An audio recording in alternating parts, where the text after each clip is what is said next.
Well, for more on this, we are joined now by Dr. Mphumeleli Ngidi, who is a historian at the University of Kwazulu-Natal. Dr. Ngidi, very good evening. Thank you so much for speaking to us.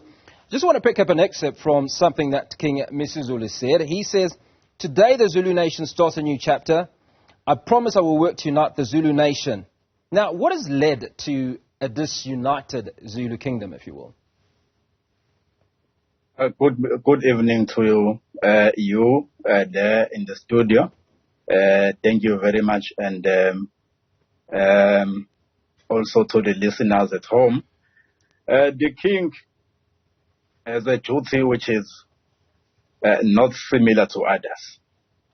The king has ascended into the throne in a period whereby there are too many social calamities.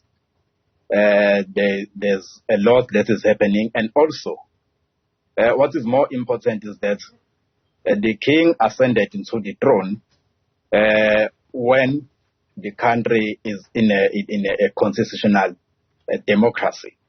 So as a king and a traditional leader, traditional leadership embodies the protection of culture, traditions, customs and values.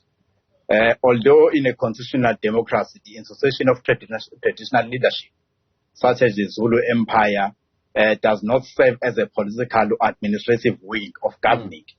They play an institutionalized role in maintaining culture and other traditional affairs. So the king is accountable to his people because he is naturally a leader of the government of the people. By virtue of his position, he inevitably have to provide guidance and leadership on socio-economic, cultural and religious topics. Well, Dr. Ngidi, if you allow me to come in there, you talk about culture, and culture is obviously going to be a big part of the ceremony on Saturday. Walk us through what we can expect. We do know that I think close to 50,000 people will pack the Moses Mabhida Stadium. What can they expect to witness? Yes, okay. The previous precedent that we draw upon is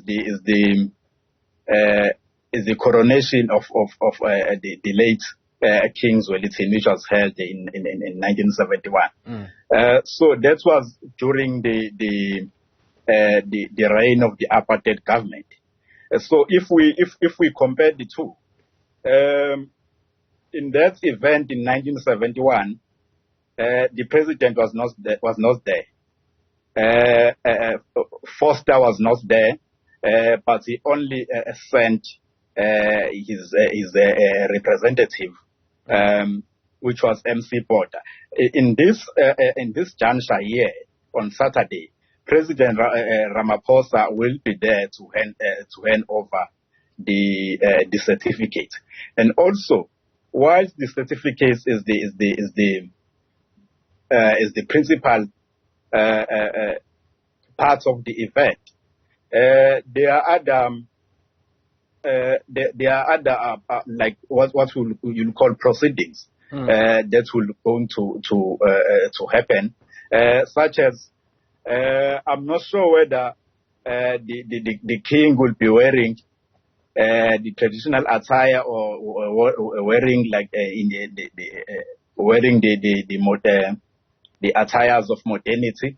In 1971, the king was resplendent when they handed the certificate, was resplendent in a navy modern attire, and then he only changed after